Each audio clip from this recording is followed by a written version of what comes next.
Hello, everyone. Welcome to the Hospitality Room presented by Mascot Media. Cartoon Bobby is here. Bobby Swofford, Blair Cartwright with you. Mr. Swofford, how are you today? I'm good. I've always wanted to be animated. My favorite person of all time has always been He-Man, and so the fact that I am now on his level makes me really happy. Yeah, unfortunately, you're not animated. You're just a PNG file. But, Yeah, still, you're somewhat animated, so that's yeah. awesome. And the best thing about my cartoon is I actually have a little bit darker hair there. You can't see all my flowing gray locks. Yeah, it looks glorious. All right. Um, we've got a lot to get to. Obviously, it's Super Bowl weekend, so let's get right to the headlines. The Super Bowl hype has been out of control as always this year. Have you paid as much attention this year as you normally do? No, probably honestly a little less. And it may be a little bit of Chiefs fatigue and Mm-hmm. a little bit busy at work. So I haven't had, I don't have cable anymore. We've talked about that a bunch. Mm-hmm. And so, it's not like I just get home and turn on ESPN or the NFL network this time of year. But I've kind of purposely tried to avoid some of it. It's just, you kind of get so bogged down with I guess, the fishing for stories, if you will, Mm-hmm. this through this week. I mean, it's the second week of it. I kind of read as much as I could last week, and really this week I've kind of limited myself to just the injury reports. Yeah, it's I've gone. It used to be got into it. Now it's like I avoid it. All you hear about is Taylor Swift. Okay, we've heard about that all year. Um, Right. well, one thing struck me yesterday. It's like when you are covering a team that's at the Final Four, or in Omaha, or wherever. A lot of the media that are there have not covered this team, so they don't know anything about them. If you've covered that Mm-hmm. team all year, it's awful because there's nothing ever new that comes out of it. It's people who don't know anything about the team. So it's like the Andy Reid retirement thing. Well, of course he's not thought Yeah. about it because this is the ultimate goal of what they work for all year long. If Yes. he's thinking about that, he's beat. So it's just Right. it's I just find it insane that everybody's like, well, he's thinking about. No, he's not. And why are you upset that he's Yeah. not thinking about it? Because he's here to win the freaking Super Bowl. I mean, it's crazy. That's a really good comparison because obviously you and I can both relate to Arkansas getting to Omaha, Mm-hmm. uh, because when you get to that point in the season, and so this is game number 20, 21 for these teams, Yes. in week 23 or 4 of the season, not even counting the preseason and summer workouts and everything. I mean, you're worn out as a journalist covering these teams. You've exhausted every story you possibly have because Mm-hmm. you kind of go through the season in the first playoff game because obviously that's the only thing that's guaranteed. And so you kind of burn through everything that you have. And once you get to this point, you and I being in Omaha, you're done. Like you're Mm-hmm. mentally and physically drained from covering a specific team. That's how I was, at least. Yes. I remember that stretch in 2018 when Arkansas was in Omaha for, was it 14, 15 days, Oh yeah. It rainouts was and it was everything. brutal. And after about week day 9, I was just over it. It's like I literally had no story angles.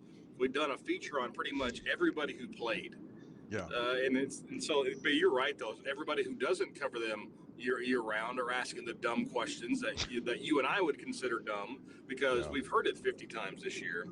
But and so that's kind of how I treat all of Super Bowl week because you see literally was it Nexstar or Hearst or one of them, maybe both of them, just send reporters from all across the country and they're just doing live hits all day long. Yeah. And they're just asking the dumb questions for one silly soundbite that they're going to air 13 times across the next 2 hours on all the different networks. Oh yeah, it's crazy. It was like when we were at the Final Four in '94 in Charlotte. Nobody had really covered Arkansas all year. Everybody knew Duke, and I remember, Bob Ryan and all those guys were like, oh, they didn't know it. They didn't. It was obvious they didn't know anything about Arkansas. All they knew was Duke. Right. Um, and Yep. it's just, yeah, it was just annoying to that point. In fact, Cheese, my photographer, prank called Bob Ryan at like 3 in the morning because he was just being obnoxious. That was kind of our claim to fame at that point. So, That's, yeah, It is absolutely crazy. So the Super Bowl's here. So we've done the hype. So let's move on to Super Bowl food, which is more important than the hype. Yes. What Yes. is the must for Super Bowl party? Obviously, beverages. Dips. Yeah, it's all about the dips. Yeah, beverages is number one for sure. Mm-hmm. To me, it's all about dips. You got to have a nice array of dips. It starts with cheese dip, and Mm-hmm. if you want to go plain queso or dipping cheese, the nacho cheese doesn't matter. Have to have cheese dip. That's the absolute must. Yes. And from there Yes. on, you can branch out and be adventurous. You can have the buffalo chicken dip if you want. You can make it a dessert dip. Doesn't matter as long as you've got at least I would say three dips makes a party pretty good. Chips. Do you? I don't know. I'm anal about my chips. I don't want colored Yeah. chips. I just can't handle that. I don't know why. I've got to have regular corn chips. Does Yeah. chip You color talking about matter to you? tortilla chips? Yeah. And they've It got to does look like because tortilla I'm a chips. yeah I'm a fan of Cheetos. Those chips are orange. I'm a fan of the Cool Ranch. Those are like Hmm. yellowish. Yeah, Yeah. So but you like no, expect them to I be. don't I don't. Yeah, I don't like what you're talking about, like the purplish tortilla chips. Yes, Not a fan of those. yes. And the red Yeah. ones, yeah. Get them out of here. Yeah, I could do without.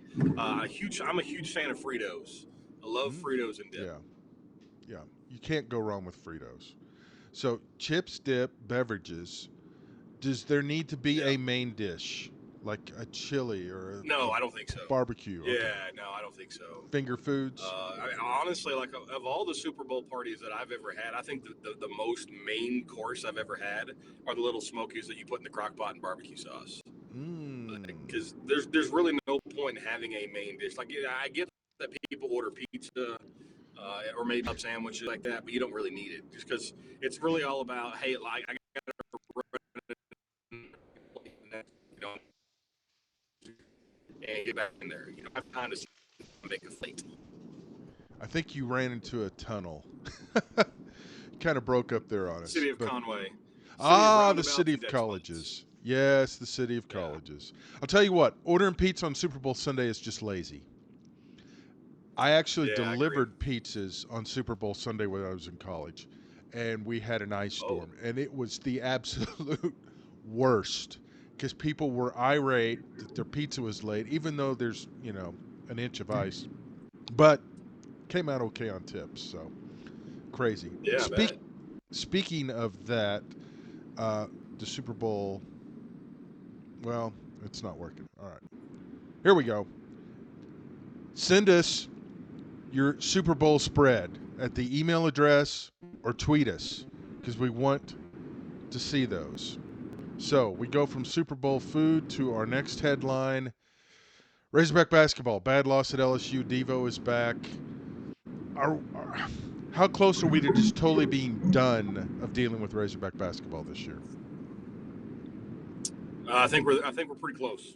Um, so they win. They finally win a game. And granted, I think I might have said this to you. Uh, beating the worst in the back.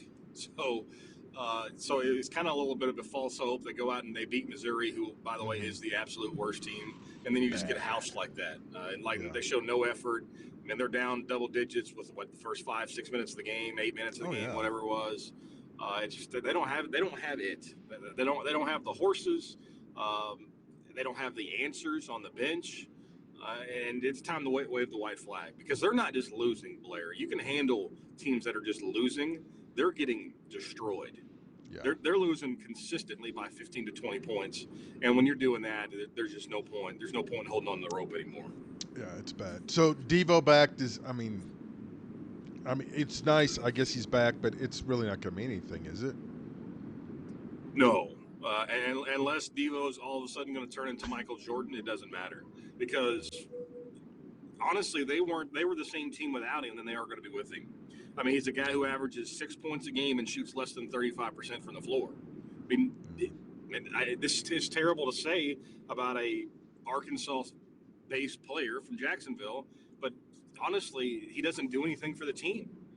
Yeah. He's a little reckless with the basketball, but he's always kind of had that problem. And, he makes poor decisions. And he's not the clamp down defensive player that he was 2 years ago. And It, so to me, it was like, when he left, it was like, I don't think the team's going to be any different. yeah.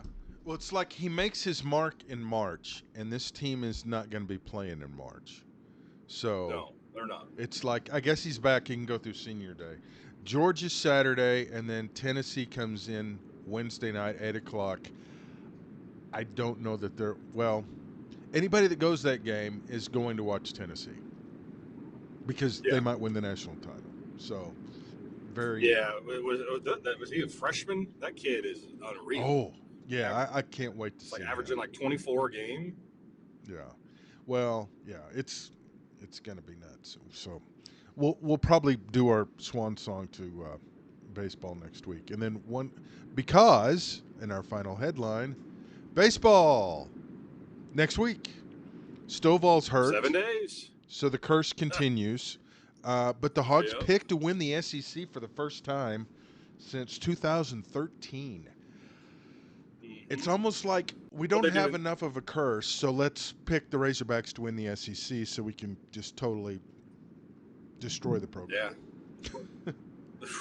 So it is almost to the point where it's laughable that the preseason injuries that Arkansas have, right? Oh, yeah. It's like death and taxes. Yeah, it's always been pitching.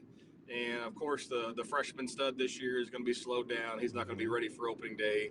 Going to miss a couple weeks. And now you throw Peyton Stovall and, gets hit by a pitch in a scrimmage. And he's going to be out for at least 6 weeks. Yeah. Doesn't need surgery. But, I mean, they literally, once they hit November 15th or 20th, they need to, literally not be allowed to leave their room. Take baseballs and bats away from them and say, you're not touching a ball until February 14th. Yep. Because it happens every year. And maybe this happens to every college baseball team in the country, Blair. I don't know. But, but it's to the point. This is 5 or 6 consecutive years. They have lost a significant piece before the start of the season. It's uncanny. It's totally, it's like, okay, Hagen Smith, everybody, talking about, is maybe the best pitcher in college baseball, if not the number 2, could be the first college pitcher drafted. You're just waiting for that text notification that he's gotten hurt, It's like, it's just it's so snake bit. It's just amazing. But I don't know how DVH survives, to be quite honest. I mean, these are the type of things that like you sit there and you've got zero control over. You think you're in a harmless, not necessarily meaningless, but a harmless scrimmage to start the a week or 2 weeks for the season, and all of a sudden you see your one of your main stays in the lineup take a ball off the foot. You're like, are you serious? Like what are we doing around here? Well, not just take a ball off the foot, but then his foot's broken. As a result, I mean, the odds of getting a broken foot off a hit by pitch with all the armor and everything it's just, it's insane. It makes no sense, but it's wild. We'll see. So softball opened the season yesterday with 2 wins. They're ranked in the top 15. So, maybe it's going to come down to them. We'll see. Yeah, right. I had my first. It went through as soon as it went through my head. I was like, you know what? I've become that old angry man. So I saw that Alabama softball yesterday threw a perfect game. A girl named Kayla Beavers. And as soon as I saw that, I got immediately furiating. You know why? Why? Because she pitched at UCA last year. Oh. And she transfers, hits the portal. And all of a sudden now she's like opening day starter for one of the top softball teams in the country. I'm like, you know what? It'd be really nice to have the pitchers that you built. Yeah. Well, that's the thing. But then also obviously she's going to better herself and her, her aspirations for the future as a softball player by playing in Alabama and not Central Arkansas. But the old man in me came out yesterday, and I was a little frustrated with it, but kudos to her. Yeah. No, I mean, that's understandable. It's like, it's too easy to transfer, to be honestly, I mean, I get allowing them, but it's getting ridiculous. And if you're a coach like at UCA, I mean, good lord, I mean, you know, you bring the kid in, you put the time and effort in, start to develop them, and then they get good, and then they're out the door. Mm-hmm.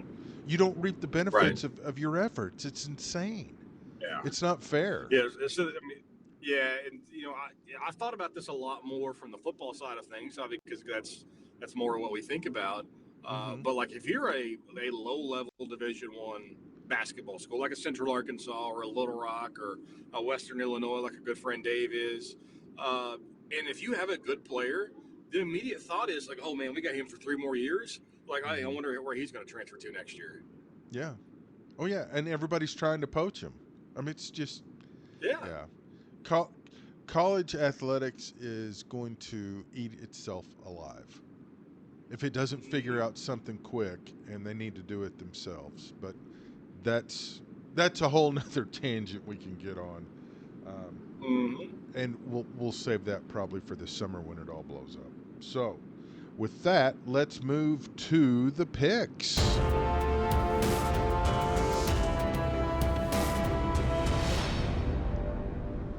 A 2-point spread. The 49ers are favored. So, your prognostication on the Super Bowl, Mr. Swofford.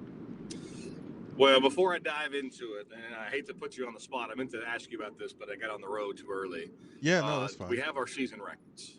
We have our season Uh, records. we have them, but I don't have them on me at the moment. I think we're both Okay. above I did. 500. So, we're, That's all that matters. So we're as making long as I money. can say I finished the season over 500, Yes. because my very last season, and I'm retiring from fantasy football this year, I went Ooh. like 5-10. So Oh. so at least I'm over 500 in this. Yeah, Yes. I've decided to retire from fantasy football, not because I'm bad, but because I've lost interest in doing so. Yeah. No, no, we're All right, both above but 500. back to the game. We've made money this year. Yes.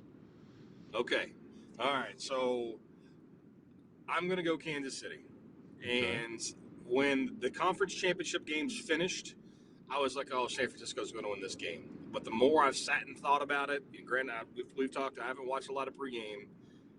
Andy Reid is going to be able to dial up things that San Francisco's not going to be able to handle as far as Travis Kelce.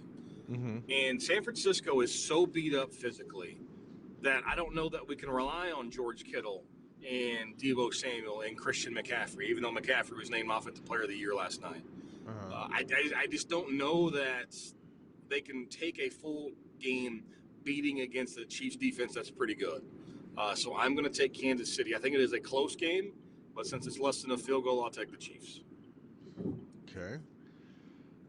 My trend is to always pick against the Chiefs, so I will continue that. Um, I will take the Niners. I will give the point. I have two concerns. I don't know that the Chiefs can stop the running game of San Francisco, because obviously you want the Ravens just totally botched that.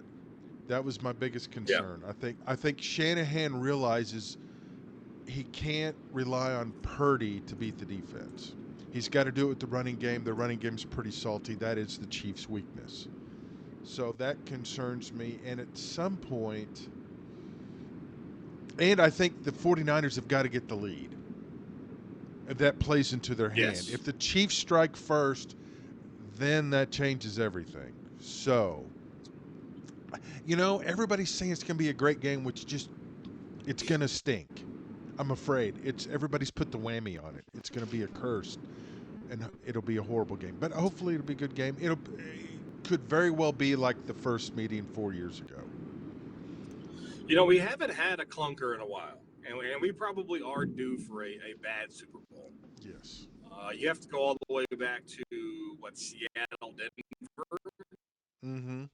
That was bad. Carolina for the bad Super Bowl that we've. Ooh, I yeah. mean, but it's been a long time. So Yeah. I don't know that.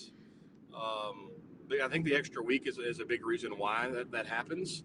But I think we're due for one, and all it's going to take is a couple of mistakes by really either team.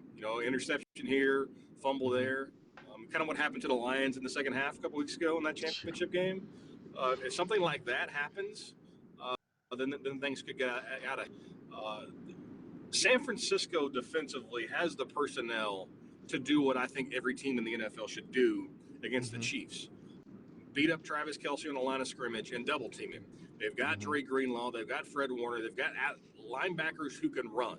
And then Mm-hmm. they've got Hufanga, the safety, who can run and is a physical type player. Whether they implement that type of game plan, I don't know. But they've got the talent to do so. They've got the players to run with Kelce. It's just, do they trust the players to make the play, or do they try to drop in zone in critical situations and let Mahomes pick them apart? Yeah. No, that's you've got the two best coaches in the league. So really, it should be a Yes. good game.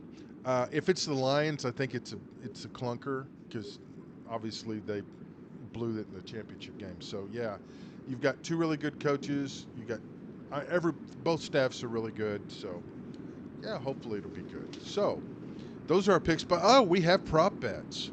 So are you ready for Nice. the prop bets?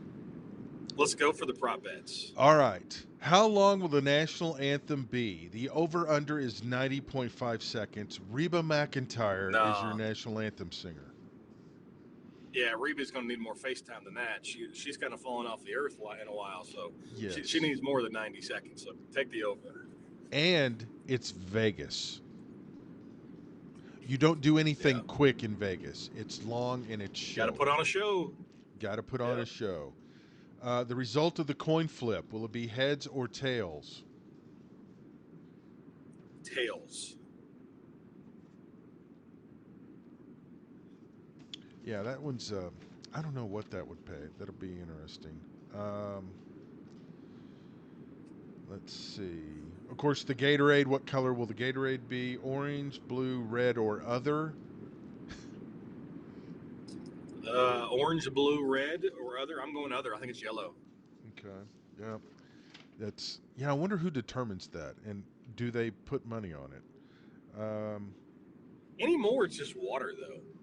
Yeah. Like they keep the Gatorade in the squeeze bottles or the actual bottles on the sideline, and the Gatorade, the water is actually in the Gatorade jugs. I wonder if Gatorade has a say in what color it is. Because it's a great marketing toy. It's a marketing toy. Oh, for sure, yeah. And if you're Coke, you're like, Powerade, we want Powerade in there.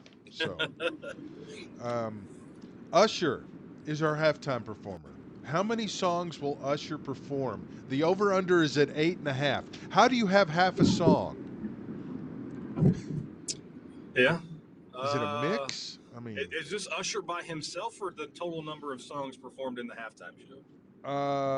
It's how many songs will Usher perform at halftime. So I'm assuming those songs that he actually sings, performs. If you want to get technical. So I'll take the under because I think that there will be join him. Next prop bet: will Ludacris make an appearance at halftime? Yes. It's like how do they pick Ludacris? It's like how do you know who to pick? Well, because I think everybody assumes that he's going to play the song "Yeah," which was really popular about the time I was in college. Oh, okay. So like 2001, 2. So I think him and Little John are both going to be there and perform that one song. There's always a mystery performer, usually. I think Alicia Keys is it. Okay, that'll work. I saw Usher perform at the Sugar Bowl one year. It was a pre-game pep rally. It was not bad. It was all right. Great musician. He's got great music. Oh yeah, I mean, it's enough to fill halftime and be very good. You only need 5-6 hits. Now, will he get lost in a sea of mirrors like The Weeknd did and become a great meme? So. I'm surprised that's not a prop bet. What will be the halftime meme out of this? Yeah, I didn't realize that he was on a contract in Las Vegas. He has a Vegas show. Oh wow, nice. So he's double dipping. I guess that's why they picked him. Yeah. He's double dipping. We don't get paid for the Super Bowl. No. Oh, you don't? Oh, but no. But you do in terms of, it's not albums. Else. It's not album sales anymore because everybody subscribes. So, No. well, you Yeah. can buy it on iTunes. But just Yeah. like the whole Tracy Chapman from the Grammys, like her song's almost 40 years old, and all of a sudden she's #1 on the iTunes chart Yeah, it's because people true. are downloading her music. Yeah, there's a So it's financial just benefit somewhere. yes. Speaking of which, speaking of fast car, and you can send us your feedback as well. How can a song that was written and released 40 years ago be the song of the year now? Yeah. Obviously remakes are, what it's pretty much taken over music because they can't have their own Yeah. creative thought anymore. Uh, I don't know. I mean, like to me, country music is just I don't know. It's not really country. Probably what I consider country. And It's so they take a pop. pop song from 40 years ago and make it a country song. I mean, it's a decent version. This is probably I didn't know who Tracy Chapman was. I remember the song. I could not have Mm-hmm. told you who performed it though. Yeah. Before really 5 years when they redid that song. Uh, I think it shows you how silly the Grammys are though. It's never the best song anymore. The most creative writing. Yeah. It just goes to what gets played the most on the radio, and what gets played the most on the radio, Blair, songs that get stuck in your head and you want to hear over and over. True. Well, you have song of the year and record of the year. What is the difference? I don't understand. But I don't watch the Grammys anymore because I can't recognize anybody that's on there. Yeah, but they're too long. I It's mean, not for old people. no, well, that's the Grammys and every other award show is perfect reason for live to tape and go back and edit it later. Yes. Don't give me the Grammys live because I don't need to sit through 4 hours of standing ovations and categories you've never heard of. Give me the 90-minute version. Give me that. Give me the greatest hits. Yeah. Well, they should have showed the dude getting walked out in the cuffs. That would have Yeah, been a huge rating get. Killer Mike or Mike Killer or whatever his name is. How wild was that? But crazy. All right. Well, that's our take on the Grammys because you don't know who any of them are anymore. you never knew It's you needed sad. it until you heard it. I know it used to be great because they'd always pair people up with other people. I remember they had Foo Fighters and Chick Corea, and they did times like these, and it was awesome. And now you watch it, and you're like, "Who the hell is that? And what the hell are But they and doing?" this may be more of a damning indication of who I follow and what I read. But I didn't watch a second of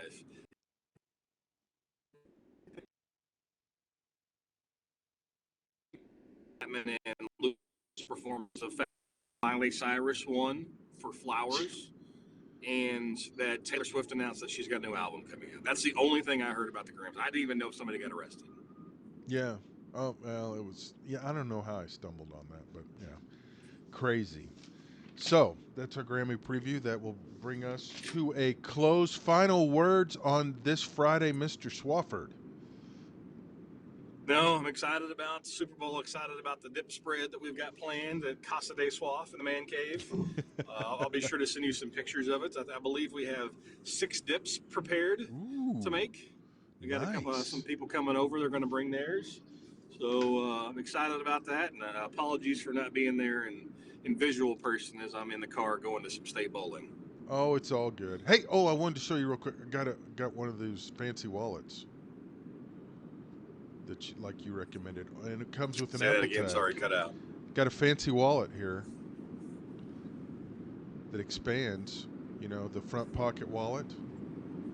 It's got an air tag because the old Yeah. man Oh, yeah. here Oh, yeah. keeps losing it. So, yeah, I'm all in. It's There awesome. you It's even go. got a clip. Moving up. So, yeah, moving up in the world. And I got Man, my Lynn you're Dawson thriving and Smoke in the Dark surviving. shirt. So, yeah, perfect. All right. Well, you see the email and the Twitter over here. Hit us up, and we'd love to hear from you. We want to see your Super Bowl spreads, and then we will come back next week and we will review the Super Bowl. We're out of time. For Bobby, I'm Blair. We'll talk to you next week on the Hospitality Room presented by Mascot Media.